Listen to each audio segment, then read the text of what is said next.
We need this dissent cable, and I think the American people deserve to see it, to know what in the world was going on in those critical weeks. I have the subpoena.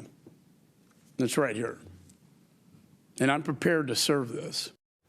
So he said he would do it, and now he has. House Foreign Affairs Committee Chairman Michael McCaul following through on that threat from last Thursday. He has signed a subpoena now to be delivered to Secretary of State Antony Blinken first thing this morning for failing to turn over that key document this committee is looking for. Committee Chairman McCaul now joining us live from Washington. Chairman, good to see you and have you on this show. So you've signed, sealed, and delivered this thing. Let me read the response really quickly from the Secretary of State's office, the State Department's office, and they say that the State Department followed up with the committee to reiterate its willingness to provide a briefing about the concerns raised and the challenges identified by Embassy Kabul, including in the dissent channel. The committee chose instead to issue a subpoena. So they're saying, we try to work with you, and then you made this move. What's your response to their reaction? Well, we negotiated in good faith. The fact is, Aisha, they would not provide the dissenting cables, even in an in-camera classified setting, which is what I agreed to do. You know, the fact is, all they agreed to provide was a summary of the cables, which would be a filter, if you will, of the State Department's interpretation of these dissenters. Remember, this dissenting cable is an extraordinary event where 23 individuals on the ground at the embassy were warning Secretary Blinken and the administration about the policy, that they objected to the policy, dissented from the policy coming out of the White House, and were put in such a dangerous situation that they sent this classified cable to Washington. The response was also recorded. They will not show us that either. I will not just sit back and take a sort of sanitized format, if you will, the State Department's filtered version of these cables. We made that clear all along. We even agreed to redact the names if they would give us the content of these cables, which they refused to do. And so, unfortunately, I was a federal prosecutor for many years, and you have to go forward with your case, and that's what we're doing right now. So is there a smoking gun in these cables? I mean, what if you're right and exactly what you think are in these cables comes out to be true once you get a hold of them? What happens next? Well, we don't know. I mean, that's the problem, Aisha. We don't know what are in these cables. We know that it was very extraordinary.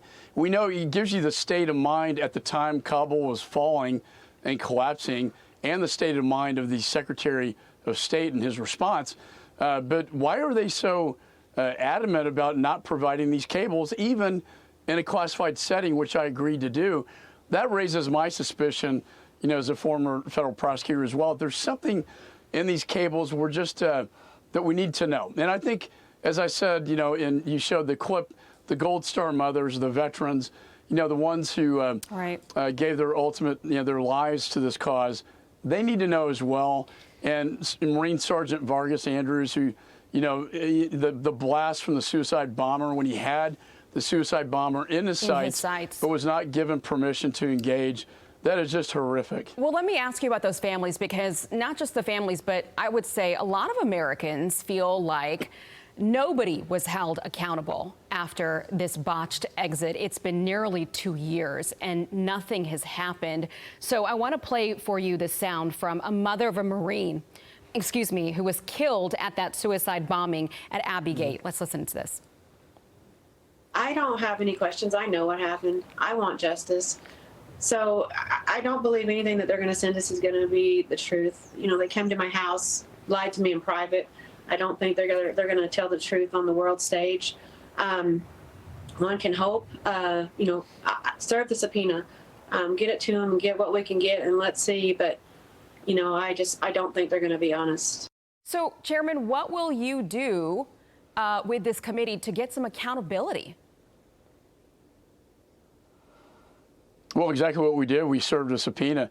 I want accountability, and the American people and the mothers, like you just saw, deserve this. We had a Gold Star mother at the hearing whose daughter, a Marine sergeant, was blown up in the blast. Devastated to hear the testimony that it could have been prevented and that nothing was done to stop that suicide bomber. They deserve answers. And you know what, Aisha? They come up to me. One came up to me just yesterday and just gave me a big hug and tears and gave me her son's bracelet and said, you know, keep fighting, you know, because we deserve answers. You know, it's the people left behind that deserve answers. This administration is stonewalling, and I'm going to keep them, I'm going to hold them accountable, and I will not rest until we get that descent cable. Yeah, 144 Americans, by the way, still left behind in Afghanistan. Chairman McCaul, thank you for your time. Thanks for being here.